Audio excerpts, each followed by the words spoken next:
2026 यानी मंगलवार को पड़ रही है आषाढ़ मास की गुप्त नवरात्रि दुर्गा। और दोस्तों यह वह तिथि है जो आषाढ़ मास में पड़ने वाली सबसे बड़ी तिथि है, क्योंकि ये मंगलवार के दिन पड़ रही है और इसका बहुत ही बड़ा और विशेष महत्व होता है। पूज्य गुरुजी ने कहा है कि अगर कभी मौका लग जाए और आषाढ़ मास की गुप्त नवरात्रि दुर्गा व्रत मंगलवार को पड़ जाए तो आप लोगों को एक छुटकी काला तिल वाला उपाय तो अवश्य ही करना चाहिए। इन दोनों का बहुत ही कम आता है। इसी के साथ में गुरुजी ने अपनी शिव पुराण कथा में बताया है कि इस दिन आपको एक छुटकी काला तिल वाला उपाय तो आपको अवश्य ही करना चाहिए। ऐसा दिन पूरे साल में सिर्फ एक ही बार आता है। और दोस्तों आप सभी लोग जानते हो कि मंगलवार दुर्गाष्टमी का अगर सबसे बड़ा कोई उपाय है तो वह एक छुटकी काला तिल वाला उपाय है। तो दोस्तों मंगलवार दुर्गाष्टमी के दिन आप लोगों को इस एक छुटकी काला तिल वाला उपाय को जरूर करना है। बहुत सारे लोग होंगे जिन लोगों ने इस उपाय को ना किया हो, मतलब पूरा साल निकल गया, उन्होंने किसी भी दिन इस काला तिल वाला उपाय को जरूर करना है। छुटकी काला तिल वाला उपाय को ना किया हो। और दोस्तों आपके पास एक आखिरी मौका बचा हुआ है जो कि 21 जुलाई मंगलवार दुर्गाष्टमी के दिन है। इस दिन आप लोगों को इस वाले को जरूर कर लेना है। भले ही आपने पूरे महीने भर इस उपाय को ना किया हो, पर अगर आपने इस महीने के मंगलवार दुर्गाष्टमी के दिन अगर इस वाले उपाय को कर लिया तो आपको इस उपाय को करने का वह फल मिलेगा जिसकी आपने कभी कल्पना भी नहीं करी होगी। इसीलिए आप लोग इस वाले उपाय को एक बार जरूर कर लेना है ताकि आप लोगों के हाथ से ये मौका जा सके और आपको उपाय को करने का फल मिल सके। दोस्तों ये उपाय पंडित जी ने अपनी अभी की ही श्री शिव महापुराण की कथा में बताया है। उपाय को आज हम आपको बहुत अच्छे से समझाने वाले। इस वीडियो को देखने के बाद उपाय को समझने के लिए आपको कोई और वीडियो को देखने की जरूरत नहीं पड़ेगी। तो चलिए दोस्तों उपाय को शुरू करते हैं। देखिए ये इस आषाढ़ मास के मंगलवार दुर्गाष्टमी के दिन ये इतना खास होता है, इतना महत्वपूर्ण होता है। देखा गया कभी कभी बड़े बड़े पूजा पाठ अनुष्ठान से जो मनोकामना पूर्ण नहीं होते वह आषाढ़ मास की मंगलवार दुर्गाष्टमी के दिन एक छोटे से उपाय करने से ही आपकी मनोकामना पूर्ण हुए है। और बहुत सारे लोगों ने इस उपाय को किया भी है और उनको इस उपाय को करने का फल भी जरूर मिला है।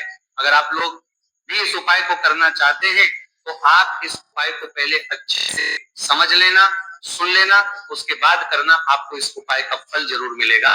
और इस उपाय को कर लेने से आपके घर में चाहे किसी भी प्रकार की दुखद और समस्या क्यों न चल रही हो, आपको उसका कारण भी नहीं पता है कि भाई ये समस्या किस कारण से चल रही, उसका कुछ भी कारण हो सकता है, जैसे पितृ दोष हो सकता है या किसी भी तरह का मंगल दोष भी हो सकता है।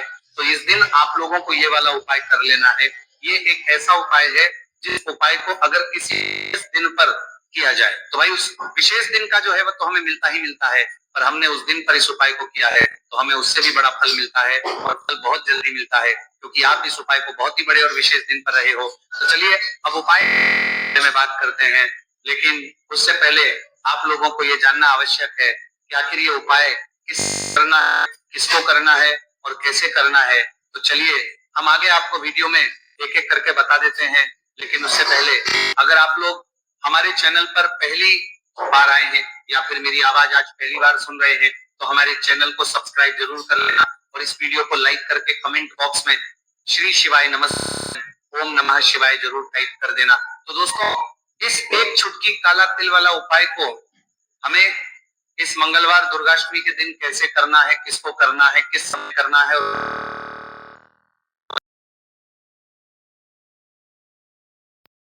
उसको एक छुटकी काला तिल वाला उपाय जरूर करना चाहिए क्योंकि इस दिन काला तिल का भी बहुत ही बड़ा और विशेष महत्व होता है। और बात आ जाए एक छुटकी काला तिल वाला उपाय की तो ये सोने पे सुहागा वाली बात हो जाती है और ये एक बहुत ही बड़ा उपाय हो जाता है इस मंगलवार दुर्गाष्टमी का। तो अब दोस्तों इस एक छुटकी काला तिल का उपाय को आगे करना किसको है, सबसे पहले हम लोग बात कर लेते हैं। बड़ी माताएं बहनें होती हैं, उन माताओं बहनों में कोई भी एक बड़ी माता बहन इस वाले उपाय को कर सकती है। और दोस्तों अगर आप तो अपने घर में से सभी सदस्यों को भी इस उपाय को करवा सकते हैं। अगर किसी व्यक्ति की खुद की कोई मनोकामना खुद की कोई दुख और परेशानी है जो कि वह अपने लिए ही करना चाहता है इस वाले उपाय को, तो वह खुद अपने लिए भी कर सकता है। बाकी अगर कोई घर में से ऐसा है जो कि अपने पूरे घर परिवार की सुख और शांति के लिए ये वाला उपाय करना चाहता है, तो भाई वो भी कर सकता है, उसमें भी कोई दिक्कत वाली बात नहीं है। कहने का मतलब है कि इस उपाय को हर एक सदस्य भी कर सकता है और पूरे घर परिवार के सदस्य के लिए घर की बड़ी माताओं बहनों में से कोई एक माता बहन भी कर सकती है। माताएं बहनें अगर घर में उपस्थित ना हो, तो ये ना कर पा रही हो, तो फिर घर का कोई बड़ा सदस्य भी इसे छुटकी काला तिल वाला उपाय को कर सकता है, चाहे फिर वो पुरुष ही क्यों ना हो, उसमें कोई भी दिक्कत वाली बात नहीं है। उसके बाद में दोस्तों जो अगला प्रश्न निकल आता है वो ये आता है इस उपाय को लेकर कि आखिर इस उपाय को हमें किस समय करना है, किस समय करना है कि शाम के समय करना है। तो देखो, इस वाले उपाय को आप लोग सुबह के समय भी कर सकते हो और शाम के समय प्रदोष काल में भी कर सकते हो। अब अगर आप पूछो कि भाई सबसे उत्तम समय कौन सा रहेगा इस एक छुटकी काला तिल वाला उपाय को करने का, तो हम आपसे बस यही कहेंगे कि इस उपाय को आप सुबह के समय करेंगे तो ज्यादा बेहतर होगा। बाकी अगर प्रदोष काल शाम के समय भी करेंगे तो भी अच्छा होगा, उसमें कोई भी दिक्कत वाली बात नहीं है। और दोस्तों जो अगली सबसे बड़ी और महत्वपूर्ण बात आती है वो ये आती है कि सुबह अगर हम उपाय को करेंगे तो हमें कितने बजे से लेकर कितने बजे तक के बीच में करना है, और शाम के समय प्रदोष काल में करेंगे तो हमें कितने बजे से लेकर कितने बजे के बीच में करना है। तो देखो, सुबह जितनी जल्दी हो सके आप उपाय को करने की कोशिश करना कि अगर किसी कारणवश लेट भी हो जाओ, थोड़ी देर भी हो जाए तो 10 या 11 बजे तक भी आप उपाय कर लेना, पर 12 बजे से ज्यादा देरी ना हो, ठीक है, इस बात का ध्यान रखना। उसके बाद में दोस्तों अगर शाम के समय प्रदोष काल की बात करें, प्रदोष काल का जो समय है होता है वो शाम के 6 बजे से शुरू हो जाता है। मतलब शाम के 6 बजे से लेकर 7 बजे के बीच का जो समय होता है, ये समय प्रदोष काल का समय होता है। तो आप उपाय को 7 या 8 बजे के बीच में भी कर सकते हो। मतलब शाम के 6 बजे से रात 8 बजे के बीच में आप कभी भी इस वाले उपाय को कर सकते हो, उसमें कोई भी दिक्कत वाली बात नहीं है। देखिए, यदि आपके जीवन में संकट बहुत ही अधिक चल रहे हो, समस्याएं बहुत ही अधिक चली हो, एक एक रूप खर्च करने आपको बस फोड़ रहा है, भूमि से जुड़ी हुई कोई भी समस्या हो, या फिर आपके विवाह से जुड़ी हुई कोई भी समस्या हो, या आपके व्यापार से जुड़ी हुई कोई भी समस्या हो, तो आपकी ये सारी समस्या इस मंगलवार दुर्गाष्टमी व्रत के दिन समाप्त होने वाली है। तो चलिए दोस्तों, जानते हैं उस विशेष उपाय के बारे में। देखिए, इस वीडियो में हम पूज्य गुरु जी द्वारा बताए गए 3 बहुत ही चमत्कारिक उपायों के बारे में जानेंगे। देखिए, ये जो उपाय है आपके जीवन से दुर्भाग्य का तो अंत करेंगे ही साथ यदि आपके जीवन में धन की समस्या चल रही है तो वह सभी भी आपकी समाप्त हो जाएंगी। देखिए, गुरु जी ने बताया है कि जब भी मंगलवार दुर्गाष्टमी का दिन पड़े तो हमें कर्ज मुक्ति के लिए कुछ उपाय करने चाहिए। इसी के साथ हमें धन प्राप्ति भूमि से जुड़े कार्यों और विवाह के लिए भी उपाय करने चाहिए। तो चलिए दोस्तों, जानते हैं गुरुजी द्वारा बताए गए सबसे पहले उपाय के बारे में। देखिए, ये उपाय विशेषकर उन लोगों को करना है जिनकी भूमि से जुड़ी कोई भी समस्या चल रही हो, यानी कि उनकी भी जमीन से जुड़ी हुई समस्या चल रही है, यानी कि जो लोग मकान खरीदना चाहते हैं, या फिर उनका खेत से जुड़ा कोई भी केस चल रहा है, या फिर जिनके भी विवाह में विलंब हो रहा है, या फिर जिन भी लोगों के जीवन में कर्ज बहुत ही अधिक बढ़ने लगा है, कर्ज जो है वो चुका नहीं पा रहे हैं, तो गुरु जी ने कहा है कि ऐसे लोगों को ये उपाय करना चाहिए। देखिए, इस उपाय के लिए आपको थोड़े से काले तिल ले लेने हैं। देख, आपको मात्र एक चुटकी काले तिल ले लेने हैं। इसी के साथ में आपको थोड़ा सा शहद ले लेना है। फिर सबसे अंत में आपको एक लोटा शुद्ध जल ले लेना है। तांबे के पात्र के अंदर आपको अपने घर से शुद्ध जल ले लेना है और इन सभी सामग्रियों को आपको लेकर के पहुंच जाना है भगवान शिव के मंदिर में। देखिए, पूज्य गुरु जी ने बताया है कि इस उपाय को आप सुबह से लेकर के शाम तक किसी भी समय में कर सकते हैं। देखिए, मंदिर पहुंचने के आप जो काले तिल लेकर के गए थे उनमें आपको थोड़ा सा शहद लगा लेना है। देखिए, आप जो शहद लेकर के आए हैं उस शहद में आपको ये काले तिल अच्छे से डुबो देना है, और शहद से युक्त ये जो काले तिल है इन्हें आपको शिवलिंग पर अर्पित कर देने हैं, या फिर आपको शिवलिंग के चारों तरफ अच्छे से काले तिल का लेपन कर देना है। पूज्य गुरु जी ने बताया है कि लेपन करते समय यदि आपके जीवन में कर्ज से जुड़ी समस्याएं चल रही हैं, लेपन करते समय आपको आर्यन मुक्तेश्वर महादेव का स्मरण करना है, या फिर आपके जीवन में विवाह से संबंधित या फिर जमीन से संबंधित कोई भी समस्या चल रही है तो फिर आपको मंगलेश्वर महादेव का स्मरण करना है। इसके बाद जो आप जल लेकर के आए हैं उसे आपको धीरे धीरे शिवलिंग पर अर्पित कर देना है, तथा आपको लगातार शिव महापुराण के मूल मंत्र श्री शिवाय नमस्तुभयम इस मंत्र का जाप करते रहना है। पूज्य गुरु जी ने बताया है कि सिर्फ एक मंगलवार दुर्गाष्टमी यह उपाय करके देखना और आप स्वयं देखेंगे कि 2 से 3 महीने के अंदर आपके जीवन से जुड़ी हुई जो भी समस्याएं हैं वह सभी समस्या बहुत ही जल्द महादेव की कृपा से दूर होने लगेगी। तो दोस्तों, इस प्रकार से आपको ये पहला उपाय ना है।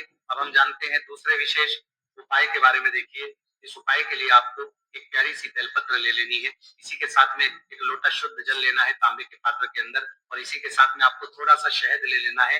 देखिए, मंगलवार का दिन है और मंगलवार दुर्गाष्टमी के दिन यदि हम शहद का उपाय करते हैं तो इससे महादेव हमसे बहुत ही अधिक प्रसन्न होकर के हमारी मनोकामना को परिपूर्ण करते हैं।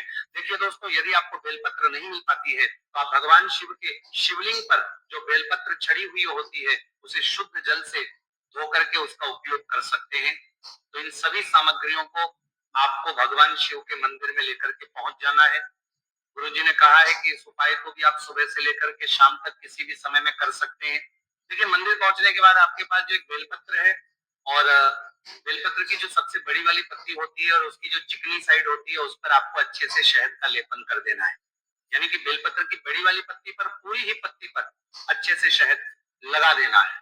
अब देखिए, ये जो बेलपत्र है इसे आपको अपने सीधे हाथ की हथेली पर रखना है और आपके जो भी कार्य अटक रहे, देखिए बहुत से लोग ऐसे होते हैं जो अपने नौकरी को प्राप्त करने के लिए सालों से तैयारी करते हैं लेकिन उनको नौकरी नहीं प्राप्त होती पाती है। बहुत से ऐसे लोग होते हैं जो बहुत ही मेहनत करते हैं, धन भक्ति के लिए बहुत अधिक प्रयास करते हैं लेकिन फिर भी उनको धन प्राप्त नहीं हो पाता है। तो गुरु जी ने बताया है कि जब भी आपको अपने कार्यों में सफलता ना मिले तो फिर आपको मंगलवार के दिन इस उपाय को अवश्य करना चाहिए। देखिए, अब आपको जिस भी कार्य में सफलता प्राप्ति करनी है उस कार्य को सफल बनाने के लिए आपको महादेव से प्रार्थना कर लेनी है और फिर ये जो एक बेलपत्र है इसे आपको भगवान शिव के शिवलिंग पर अर्पित कर देनी है। देखिए, बेलपत्र की चिकनी साइड जिस पर आपने शहद लगाए हैं वह शिवलिंग से स्पर्श रहेगी और इसकी जो डंडी है वो आपको जलाधारी की ओर रखनी है। इस प्रकार से आपको यह बेलपत्र अर्पित कर देनी है। अब देखिए, आप जो एक लोटा जल लेकर के आए हैं उसे आपको भगवान शिव के शिवलिंग पर धीरे धीरे अर्पित कर देना है। श्री शिवाय नमस्तुभयम इस मंत्र का जाप करते हुए देखिए, जैसे ही यह जल शिवलिंग से होकर के जलाधारी की ओर बह करके आएगा तो इसे आपको थोड़ा सा अपने सीधे हाथ की हथेली में झेल लेना है। इस जल को आपको अपनी दोनों आंखों पर लगा लेना है और इस जल का थोड़ा सा छिड़काव आपको अपने शरीर पर कर लेना है। पूज्य गुरु जी ने बताया है कि जब भी हम मंगलवार के दिन शहद वाली बेलपत्र शिवलिंग पर अर्पित करते हैं तो इससे हमें महादेव हर कार्य में सफलता प्राप्त करवाते हैं। यदि हमें अपनी मेहनत करने के बावजूद भी पर्याप्त मात्रा में सफलता नहीं मिल पा रही है तो गुरु जी ने कहा है कि आपको मंगलवार दुर्गाष्टमी के दिन यह चमत्कारिक उपाय अवश्य ही कर लेना है। अब दोस्तों, हम जान लेते हैं गुरु जी द्वारा बताए गए तीसरे विशेष उपाय के बारे में। देखिए, इस उपाय के लिए भी आपको मात्र 1 लोटा शुद्ध जल ले लेना है तांबे के पात्र के अंदर। फिर इसी के साथ में आपको एक प्यारी सी बेलपत्र ले लेनी है। बेलपत्र आपको ध्यान रखना है कि कैसे भी कटी हुई खंडित नहीं होनी चाहिए। अब देखिए, मात्र 2 सामग्री लेकर के आपको भगवान शिव के मंदिर में पहुंच जाना है। पूज्य गुरु जी ने बताया है कि यह उपाय विशेषकर उन लोगों को करना है जिनकी कोई भी विशेष मनोकामनाएं जो कई दिनों से परिपूर्ण नहीं हो पा रही, चाहे वो विवाह से संबंधित हो, नौकरी से संबंधित हो, व्यापार से संबंधित हो, चाहे किसी भी प्रकार की मनोकामना है जो परिपूर्ण नहीं हो पा रही, तो उसके लिए आपको यह उपाय करना है। देखिए, इस उपाय को भी आप सुबह से शाम तक किसी भी समय में कर सकते हैं। देखिए, मंदिर पहुंचने के बाद सबसे पहले तो आप बेलपत्र लेकर के आए हैं, उसे आपको अपने सीधे हाथ की हथेली पर रखना है और आपको महादेव से प्रार्थना करनी है कि हे मेरे महादेव, मेरी ये जो मनोकामनाएं बहुत दिनों से अधूरी है, मैंने कई प्रकार के उपाय कर लिए हैं, कई प्रकार के व्रत कर लिए हैं, लेकिन अभी तक मेरी मनोकामना परिपूर्ण नहीं हो पाई है, तो उस मनोकामना को परिपूर्ण करने के लिए प्रार्थना करनी है और ये एक बेलपत्र आपको शिवलिंग पर अर्पित कर देनी है। देखिए, बेलपत्र की जो चिकनी साइड है वो शिवलिंग से स्पर्श रहेगी और इसकी जो है वो आपको जलाधारी की ओर रखनी है। इस प्रकार से आपको ये बेलपत्र अर्पित कर देनी है। इसी प्रकार से आपको ये बेलपत्र अर्पित करनी है। अब देखिए, आप जो एक लोटा शुद्ध जल लेकर के आए हैं इसे आपको धीरे धीरे शिवलिंग पर अर्पित कर देना है। इस मंत्र का जाप करते हुए देखिए, जल अर्पित करते हुए आपको कम से कम 11 बार श्री शिवाय नमस्तु भयम या फिर ओम नमः शिवाय इस मंत्र का जाप कर लेना है। पूज्य गुरु जी ने बताया है कि जो भी व्यक्ति 21 जुलाई मंगलवार दुर्गाष्टमी के दिन शिवलिंग के सामने इस उपाय को करता है तो उसकी जो भी मनोकामना है वह महादेव की कृपा से निश्चित ही परिपूर्ण हो जाती है। तो दोस्तों, ये थे पूज्य गुरु जी द्वारा बताए गए कुछ बहुत ही खास उपाय। अगर आपको जानकारी अच्छी लगी हो तो वीडियो लाइक करिएगा। मिलते हैं फिर एक नए वीडियो के साथ। श्री शिवाय नमस्तु भयम।